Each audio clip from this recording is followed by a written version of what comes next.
నమస్తే, welcome to our voice. నేను journalist నవత. తెలంగాణలో ఒకే రోజు రెండు సంఘటనలు యావత్ హిందూ సమాజాన్ని మరొక్కసారి గుబేలెత్తించాయని చెప్పొచ్చు. ఒక విధంగా చెప్పాలంటే బాధ పెట్టాయని చెప్పొచ్చు. ఎందుకు అడుగడుగున సనాతన హిందూ ధర్మానికి సంబంధించి దాడులు జరుగుతూనే ఉన్నాయి అనే ప్రశ్నలకు సమాధానాన్ని వెతుకుతూనే ఉన్నారని చెప్పొచ్చు. ముఖ్యంగా తెలంగాణలో కాంగ్రెస్ ప్రభుత్వం అధికారంలోకి వచ్చిన తర్వాత ఈ దుశ్చర్యలు పెరిగిపోతున్నాయి. ఒకటి, నిజామాబాద్కి సంబంధించి గోవులు 25 నుంచి 28 వరకు గోవులను అక్రమంగా రవాణా చేస్తూ దాన్ని అడ్డుకోవడానికి పోలీసులు అలాగే గోరక్షక దళ్ ప్రయత్నం చేస్తుంటే 300కు పైగా షాప్స్ని కానీ ప్లేస్ని కానీ దాటుకుంటూ చివరికి పోలీస్ వెహికల్ని కూడా కొంచెమైతే త్రుటిలో తప్పిన ప్రమాదం అని చెప్పొచ్చు. వాళ్ళను కూడా ఢీకొంటూ గోవులను అపహరించే ప్రయత్నం చేస్తున్నారు. అంటే ఒక పక్క నుంచి గోవు అంటే తల్లితో సమానం, ఎవరైనా తల్లిని చంపుకొని తింటారా, మీ మూర్ఖత్వం ఏంటి అని ప్రశ్నిస్తున్నా కూడా అది మాకు ఆనందాన్ని ఇస్తుంది, మేము దొంగలుగా అయినా ఆ పని చేస్తాం, దానికోసం ఎంతమంది ప్రాణాలు తీయడానికైనా తెగిస్తామంటూ జరిగిన సంఘటన యావత్ సమాజాన్ని ఆలోచింపచేస్తూ భయభ్రాంతులకు గురి చేస్తుంటే, మరొకటి మొన్న ముత్యాలమ్మ టెంపుల్, ఈరోజు ఐడిబిఎల్లోని శివాలయం. మనందరికీ తెలుసు ఐడిబిఎల్ శివాలయంలో ఏం జరిగింది అనేది ఒకసారి నేను మీకు చూపిస్తాను. దానికి సంబంధించి క్లియర్గా మూర్ఖులు ఇద్దరు కనిపిస్తున్నారు కదా. ఈ మూర్ఖుల్లో ఒకడు బీహార్కి సంబంధించిన ముస్లిం అయితే మరొక వ్యక్తి గోల్కొండకు సంబంధించిన ముస్లిం అంటూ సోషల్ మీడియాలో అయితే వార్తలు వస్తున్నాయి. పోలీసుల గురించి కూడా మనం మాట్లాడుకుందాం. అప్రిషియేట్ చేయాల్సిన అవసరం ఉంది, అలాగే కొన్ని ప్రశ్నల్ని కూడా అడగాల్సిన అవసరం ఉంది. ముందు ఈ మూర్ఖుల నిర్వాకానాన్ని చూపిస్తా మీకు. నిజంగా దొంగతనం చేయడానికే వచ్చారు అనుకుందాం. దొంగతనం చేయడానికి వచ్చినోడు పని ఏంది, అక్కడ ఉన్న వస్తువుల్ని దొంగతనం చేసుకుంటాడు, వెళ్ళిపోతాడు. కానీ ఇక్కడ వీళ్ళు అక్కడి వరకే చేయలేదు, ఏం చేశారు అనేది నేను చూపిస్తాను.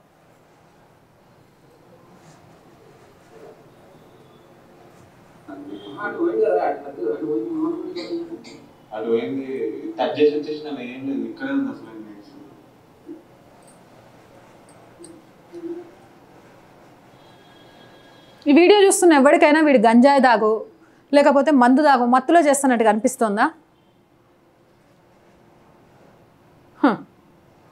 ఆలయాలు అంటే ఆదాయ మార్గాలు, ఆలయాలు అంటే దొంగతనాలు చేసుకోవడానికి కావాల్సిన ప్రదేశాలు. వరేవా,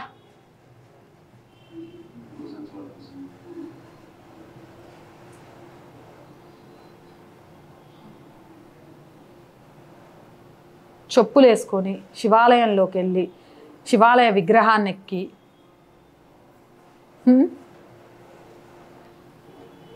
ఏంటో ఈ పిచ్చన కొడుకులందరికీ ఏమంటారు, పిచ్చి లేచినోడికి, మందు దాగినోడికి, గంజాయి దాగినోడికి హిందూ ఆలయాలే కనిపిస్తాయి, ఇంకేం కనబడవు. మరి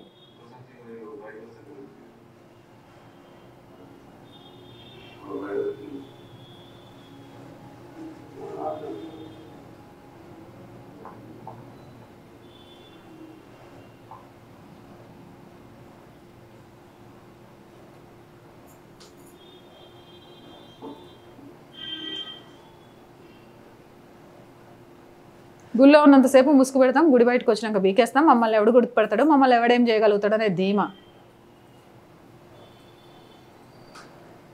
పరమ పవిత్రమైన దినాల్లో కూడా దొంగతనం చేయాలని ఉంటుందేమో వీళ్ళకి.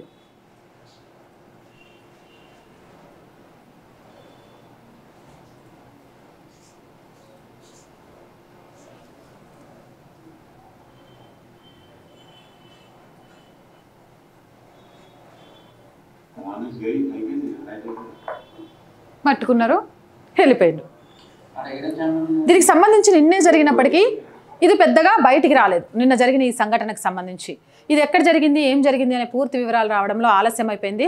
కాకపోతే అక్కడ ఉన్న అర్చక పురోహితులు దీనికి సంబంధించి పెద్ద ఎత్తున నిరసన చేయడానికి సిద్ధమవడంతో పోలీస్ డిపార్ట్మెంట్ ఈ విషయంలో వాళ్ళిద్దరిని పట్టుకోవడానికి చాలా శ్రమించింది. సాయంత్రం వరకు వాళ్ళిద్దరిని పట్టుకుంది. కానీ ఇక్కడ నాకు పోలీస్ డిపార్ట్మెంట్ మాట్లాడిన మాటలతోటి కొన్ని క్వశ్చన్స్.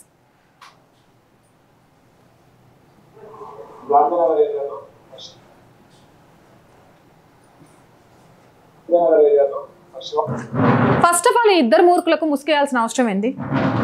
వీళ్ళు చేసిందేమి ఇలాంటి ముఖం ప్రతి ఒక్కడికి చూపించాలి.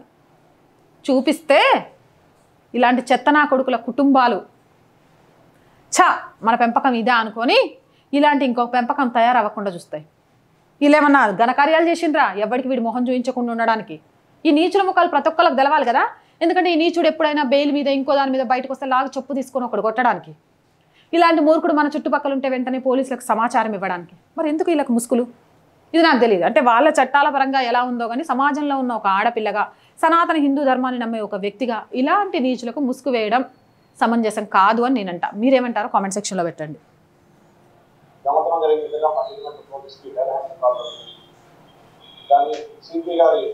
ఆదేశాల మేరకు ఇమీడియట్గా టీమ్స్ ఏర్పాటు చేసి డిఐ జేడిమెట్ల, అదేవిధంగా సిసిఎస్ సైబరాబాద్, ఎస్ఓటి సైబరాబాద్ ఆధ్వర్యంలో దాదాపుగా 10 టీములు ఏర్పాటు చేసి ఇమీడియట్గా అఫెండర్ని ఒక 12 గంటల లోపల పట్టుకోవడం జరిగింది. వాళ్ళిద్దరిని కూడా పట్టుకొని వాళ్ళు దొంగిలించిన సొమ్మంతా కూడా రికవరీ చేయడం జరిగింది. ఆ దేవస్థానం వాళ్ళిద్దరిని పట్టుకొని, ఎవరా ఇద్దరు, వాళ్ళ పేర్లు ఏంటి, వాళ్ళు ఎక్కడి నుంచి వచ్చారు అంటే ఇద్దరు ఇక్కడ ఎవరైనా బాధితులు ఉన్నారనుకోండి, బాధితుల పేర్లు చెప్పరు. ఎందుకంటే ఆల్రెడీ వాళ్ళు బాధలో ఉంటారు కాబట్టి వాళ్ళ పేర్లు చెప్తే ఇంకా చాలా రకాల ప్రచారం జరిగి వాళ్ళ బాధ ఇంకా పెరిగిపోతుంది కాబట్టి. కానీ తప్పు చేసినోడు పేరు తెలవాలి కదా. తప్పు చేసినోడు పేరు చెప్తేనే కదా ఇంకొకసారి తప్పు చేయడానికి భయపడేటోడు. ఫస్ట్ నుంచి చివరి వరకు కూడా మీడియాతో మాట్లాడుతున్నప్పుడు ఆ ఇద్దరు ఏ ఇద్దరు, ఎవడా ఇద్దరు, వాళ్ళ అమ్మ అబ్బా వాళ్ళకి పేర్లు పెట్టలే, వాళ్ళ అమ్మ అబ్బకు పెట్టిన పేర్లు మీకు చెప్పడానికి వాళ్ళు భయపడ్డారా, చెప్పలేదా, లేకపోతే మీరు జనాలకు చెప్పొద్దు అనుకుంటున్నారా? నాగపడిగా కలిశం, చదవకం, ఒక విగ్రహం, దేవుడి విగ్రహం, ఇవన్నీ కూడా దీనంతా కూడా ఎక్కడ ఎలాంటి డిస్టర్బెన్స్ లేకుండా ఈ దొంగలించిన మొత్తం మన పోలీసు వాళ్ళు రికవరీ చేయడం జరిగింది. అదేవిధంగా వీళ్ళకి సంబంధించి వీళ్ళ మీద సెక్షన్ 196, 298, 299, 331 సబ్సెక్షన్ 4, 395 బిఎన్ఎస్ కింద వీళ్ళ మీద కేసు పెట్టడం జరిగింది. దీనికి 14 సంవత్సరాల వరకు జైలు శిక్ష విధించబడుతుంది. సో వీళ్ళని ఈరోజు ఇమీడియట్గా రిమాండ్కి పంపిస్తూ ఉన్నాము. సో ఈ కేసులో వీళ్ళని చూస్తే వీళ్ళు గాంజా, అదేవిధంగా మత్తు పదార్థాలకు లోనై దొంగతనం చేసినట్టు మనకు తెలుస్తుంది. గాంజా మత్తు పదార్థాలకు అలవాటు పడ్డాడు, ఎదురుగా ఎవడు కనబడితే వాడి దగ్గర నుంచి దొబ్బేస్తాడు. దొంగతనం అలవాటు ఉన్నాడు. గాంజా మత్తు పదార్థాలకు అలవాటు పడి ఆ మత్తులో అరే ఎక్కడ ఆలయం ఉంది, ఆ ఆలయంలోకి చెప్పులు వేసుకొని పోదాం, ఆ ఆలయాన్ని అపరిశుభ్రం చేద్దాం, ఆలయాల్లో ఉన్న విగ్రహాలను, ఆలయాల్లో ఉన్న భక్తుల నమ్మకాన్ని ధ్వంసం చేద్దాం అనుకుంటున్నట్టే నిజంగా వీళ్ళు ఏ మత్తులో దాడులు చేస్తున్నారు? వీళ్ళు నిజంగా గంజాయి మత్త, మతం మత్త? ఎక్కడో బీహార్ నుంచి వచ్చినోడు ఒకడు సోషల్ మీడియాలో వస్తున్న దాని ప్రకారం. ఎందుకంటే వీళ్ళు ఎక్కడోళ్ళు వాళ్ళ పేర్లు ఏందనేది పోలీసు వాళ్ళు చెప్పాలి. ఇక రెండో ఆయన గోల్కొండకు సంబంధించిన ఆయన అంటారు. వాళ్ళిద్దరు కూడా ముస్లిం వర్గానికి సంబంధించిన వాళ్ళని చెప్తారు సోషల్ మీడియాలో. అంటే ఈ నుంచి ఆడ వరకు ఐడిబిఎల్లో ఎక్కడో ఉన్న శివాలయం వరకు వీళ్ళు పాపం గంజాయి మత్తు కోసం వెళ్ళిండ్రా, మందు మత్తు కోసం వెళ్ళిండ్రా, ఏ మత్తుల కోసం వెళ్ళిండ్రు ఏంటో? ఆలయాల మీద ధ్వంసం చేసే ప్రతి ఒక్కడు పిచ్చోడన్నయ్యి ఉంటాడు, మత్తులోనన్ను ఉంటాడు. మరి ఎర్రగడ్డ హాస్పిటల్లో ప్లేసులు లేవా? ఇలాంటి పిచ్చోళ్ళందరికీ ఆలయాలు మాత్రమే కనబడతాయా, లేకపోతే మత పిచ్చితో ఉన్న వీళ్ళను పిచ్చి వాళ్ళు అని చూపించే ప్రయత్నాలు ప్రభుత్వాలు వ్యవస్థలు చేస్తున్నాయా అనేది అర్థం కావట్లేదు.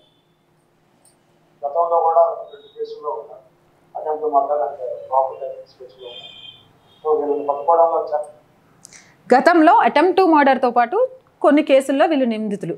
మన చట్టాలకు జోహార్లు సార్. ఈ చట్టాలను మారుస్తారా లేదా? ఈ చట్టాల్లో మార్పు ఎప్పుడు వస్తుంది? అటెంప్ట్ టు మర్డర్ చేసినోడు నడి రోడ్డు మీద మళ్ళీ తిరుగుతున్నాడు మన చట్టాల్లో లొసుకులను ఉపయోగించుకొని. ఇది ఎక్కడి కర్మరా బాబు?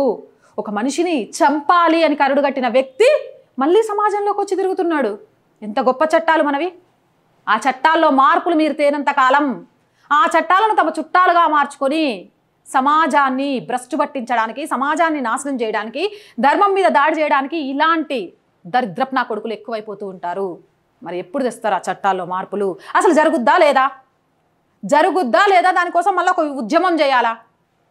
అరే ఆడపిల్లను అత్యాచారం చేసినాడు 10 రోజులు కాకముందు బెయిల్ మీద బయటకు వస్తాడు. ఒక మనిషిని నిర్దాక్షిణ్యంగా చంపాలనుకున్నాడు బయటకు వస్తాడు.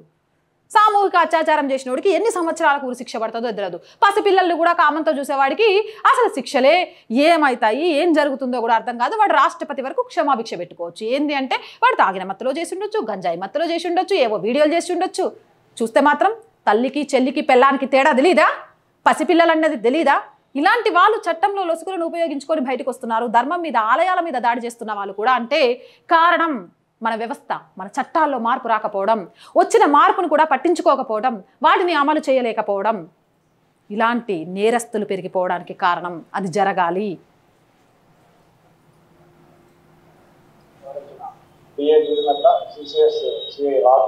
ఎస్ఓటి పోలీస్ అందరికీ కూడా మా జీడిమెట్ల పిఎస్ స్టాఫ్ అందరికీ కూడా రైట్. పట్టుకోవడానికి ప్రయత్నం చేసి పట్టుకున్న పోలీసులందరికీ ఆర్వాయిస్ తరపు నుంచి కూడా అభినందనలు. కానీ పట్టుకున్న పోలీసులు వాళ్ళ పేర్లు, వాళ్ళ ఉద్దేశాలు అన్నీ కూడా ఇంకా వివరంగా చెప్పుంటే ఇంకా బాగుండేది. అయితే ఈ విషయంలో బజరంగ్ దళ్ విహెచ్పి చాలా పెద్ద ఎత్తున దీనికి సంబంధించి ధర్నా చేస్తోంది. ఎందుకంటే తెలంగాణలో గత సంవత్సర కాలంలో కాంగ్రెస్ ప్రభుత్వం వచ్చిన తర్వాత ముత్యాలమ్మ టెంపుల్ నుంచి మొదలు పెడితే, చార్మినార్లో టెంపుల్ నుంచి మొదలు పెడితే హిందూ ఆలయాల మీద దాడులు, హిందువుల మీద దాడులు, అయ్యప్ప మాలలు వేసుకున్నా, శివయ్య మాలలు వేసుకున్నా, బొట్టు పెట్టుకున్నా కూడా విధ్వంసకర సంఘటనలు అనేకం జరుగుతున్న నేపథ్యంలో దీనికి సంబంధించి ప్రభుత్వం స్పందించాలి, ముఖ్యమంత్రి మాట్లాడాలి. అమ్మా, రేవంత్ రెడ్డిని బ్లేమ్ చేయడానికే అందరు గుట్టినరా? అరే గాడేడో పంటలు ఎండిపోతే రేవంత్ రెడ్డిని తిడతారేంది, గిదేం కథ అంటారు. మరి నీళ్ళని తీయకపోవడం ప్రభుత్వం తప్పు కాదా? రైతులను ఆదుకుంటానని చెప్పి నిండా ముంచడం ప్రభుత్వం తప్పు కాదా? రుణమాఫీ చేయకపోవడం ప్రభుత్వం తప్పు కాదా? రైతు కూలీలను ఆదుకోవడం ప్రభుత్వం తప్పు కాదా? మాటిచ్చిన నీ తప్పు కాదా? రైతు పొలం ఎండిపోయి ఏడుస్తుంటే పరామర్శించడం కూడా చేత కానీ ప్రభుత్వాన్ని విమర్శించడం తప్పు కాకపోతే ఏంది, ఒప్పు కాకపోతే ఏంది, తప్ప? ఇప్పుడు స్పందించి ఓ ప్రెస్ మీట్ పెట్టు. హిందూ ఆలయాల మీద దాడులు జరుగుతున్నాయి, అది పరమ పవిత్రమైన రంజాన్ రోజులని భావించే వాళ్ళ రోజుల్లో కూడా దొంగతనం చేస్తున్నారు, ఇది తప్పు. అరే భయ్, ఈ దేశానికే కాదు ప్రపంచానికే మూలం సనాతన ధర్మం. పిచ్చనా కొడుకుల్లారా, సనాతన ధర్మం మీద దాడి చేయడం మానేయండి. ఇలా చేసే వాళ్ళ మీద తెలంగాణలోని రేవంత్ రెడ్డి నేతృత్వంలోని కాంగ్రెస్ ప్రభుత్వం ఉక్కుపాదం మోపుతుందని ఒక స్టేట్మెంట్ ఇవ్వండి. నేను కూడా ఇలా ఎవడైనా చేస్తే బుల్డోజర్ బాబాగా మారుతా అని చెప్పండి. రారే బయటికి, వస్తారు ఇక 4 రోజుల్లో క్యాబ్ పెట్టుకొని ఇస్తారు ఇండియా నీకు మనన్న రేవంత్ అన్న కదా. ఇప్పుడు ఎందుకో బయటికి రావు? వాళ్ళు అడిగే దాంట్లో తప్పేముంది? బజరంగ్ దళ్ కానీ, విశ్వ హిందూ పరిషత్ కానీ, హిందూ సంఘాలు కానీ ఈరోజు కొట్లాడే దాంట్లో తప్పేముంది? కొట్లాడితే ఏం జరుగుద్దో తెలుసా? చూపిస్తా, అది కూడా రండి. పోరాడితే పోయేదేముంది, బానిస సంఖ్యలు తప్ప అన్న తెలంగాణలో ధర్మం కోసం పోరాడుతుంటే ఈడ్చకపోయి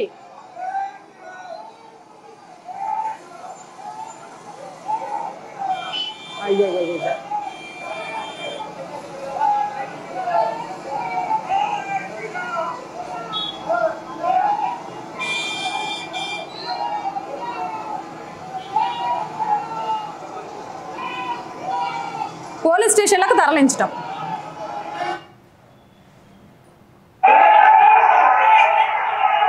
లాఠీ చార్జ్ల ప్రయోగాలు.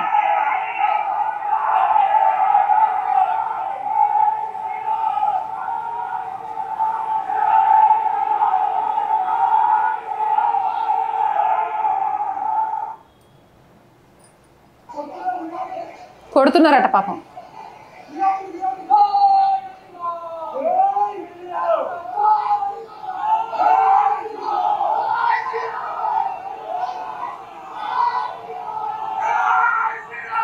ఇది ఒక్కసారే చూపించి నేను తీస్తా వాళ్ళకైనా గాయాలు, ఎందుకంటే ఇలాంటివన్నీ చూపిస్తే మనకు యూట్యూబ్ ఒప్పుకోదు. కాబట్టి ఏం జరుగుతుంది అనే దానికి ఇక్కడ పరాకాష్ట.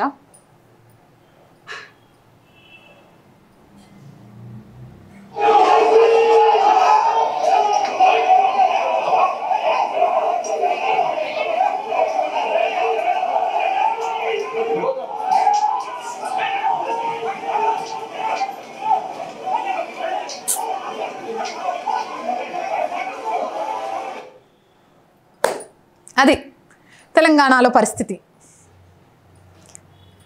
రాయచోటిలో జై శ్రీరామ్ అంటే రాళ్ళు తీసుకొని ముస్లింలు కొడితే ఎస్ఐ వచ్చి ఏకంగా హిందువుల మీదే తప్పుడు కేసులు పెడతాడు. అరే, అనుక్షణం మా ధర్మం మీద దాడి జరుగుతూనే ఉంది, మా బయటికి వచ్చి మా గలాన్ని వినిపిస్తాం, తెలంగాణ గడ్డ అంటేనే పోరాటాల గడ్డ అని బయటకు వస్తే లాఠీలు ఇరిగేదాకా చితకబాత్తానికి. అంతేగాని మరొక సంఘటన అలాంటిది జరగకుండా ఉండే విధంగా చర్యలు తీసుకోవట్లేదు. నిందితుల పేర్లు చెప్పడానికి ఇష్టపడట్లేదు, నిందితుల అడ్రస్లు చెప్పడానికి ఇష్టపడట్లేదు, వాళ్ళ ముఖాలను కూడా సమాజానికి తెలియజేసి సమాజం థూ అని ఉమ్మేయడానికి ఒక అవకాశం కూడా కల్పించట్లేదు. కానీ ఈరోజు ఎవరి మీద దాడులు జరుగుతున్నాయి? కాంగ్రెస్ ఇలాకాలో అసలు ఏం జరుగుతోంది? ఈ ప్రశ్నకు సమాధానం కామెంట్ రూపంలో మీరే తెలియజేయండి. కానీ హిందువులలో చైతన్యం మొదలైంది, హైందవ శంఖారావం మోగుతోంది. సనాతన పరిరక్షణ కోసం పరితపించే శివాజీ వారసులు పుట్టుకొస్తున్నారు. ఇక త్వరలోనే సనాతన ధర్మ బోర్డు ఏర్పాటయ్యి కబంధ హస్తాల నుంచి విముక్తొచ్చి ఆలయాలు అనేవి ప్రతి ఒక్కరి హక్కుగా, ప్రతి ఒక్కరి బాధ్యతగా విరసిల్లడానికి అడుగులు ముందుకు పడుతున్నాయి. హిందువులలో ఈ చైతన్యానికి జోహార్లు. మరి మీరేమంటారు? కామెంట్ చేసేయండి. మోర్ వీడియోస్ కోసం ఛానల్ని వెంటనే సబ్స్క్రైబ్ చేయండి. వీడియో చూస్తున్న ప్రతి ఒక్కరికి చిన్న రిక్వెస్ట్ అండి, వీడియో చూసిన వెంటనే సబ్స్క్రైబ్ చేశారా లేదా అనేది ఒక్కసారి చెక్ చేయండి. ఎంతమంది జాతీయవాదులు ఉన్నారండి, కానీ మన ఛానల్ సబ్స్క్రైబర్స్ ఇంతే ఉన్నారు. మీరు చేసే ప్రతి సబ్స్క్రిప్షన్ కూడా ఈ ఛానల్కి చాలా చాలా చాలా బలాన్ని ఇస్తుంది. So please subscribe our channel. Content బాగుంది అనుకుంటే మీకు తెలిసిన గ్రూపులన్నిట్లలో షేర్ చేయండి. అలాగే ఇలాంటి కంటెంట్ వైరల్గా మారాలి అనుకుంటే ఒక లైక్ చేయండి. మీరు ఎన్ని లైకులు చేస్తే కంటెంట్ అంతా వైరల్గా మారుతూ ఉంటుంది. చేస్తారని ఆశిస్తున్నా. అలాగే ఆర్ వాయిస్కి ఆర్థికంగా చేయూతనందించండి. మీరు చేసే ప్రతి చిన్న సహాయం కూడా ఈ ఛానల్ని నిలబెట్టి ఒక ఆఫీస్ ఏర్పాటు చేసి ఇంకా మంచి మంచి విషయాల్ని మార్నింగ్ పేపర్ అనాలిసిస్తో సహా ప్రతి విషయాన్ని మీ ముందుకు లైవ్లో తీసుకురావడానికి పూర్తి ప్రయత్నం చేస్తాం. సో ప్లీజ్ ఛానల్కి ఆర్థికంగా సపోర్ట్ చేయండి. ఆర్థికంగా సపోర్ట్ చేయాలి అనుకుంటే సబ్స్క్రిప్షన్ పక్కనే జాయిన్ అనే బటన్ ఉంటుంది. 1 to 5 లెవెల్స్ ఉంటాయి. ఏదో ఒక లెవెల్లో సపోర్ట్ చేయండి. లేదా స్క్రీన్ మీద గూగుల్ పే, ఫోన్పేతో పాటు అకౌంట్ డీటెయిల్స్ కూడా ఉంటాయి.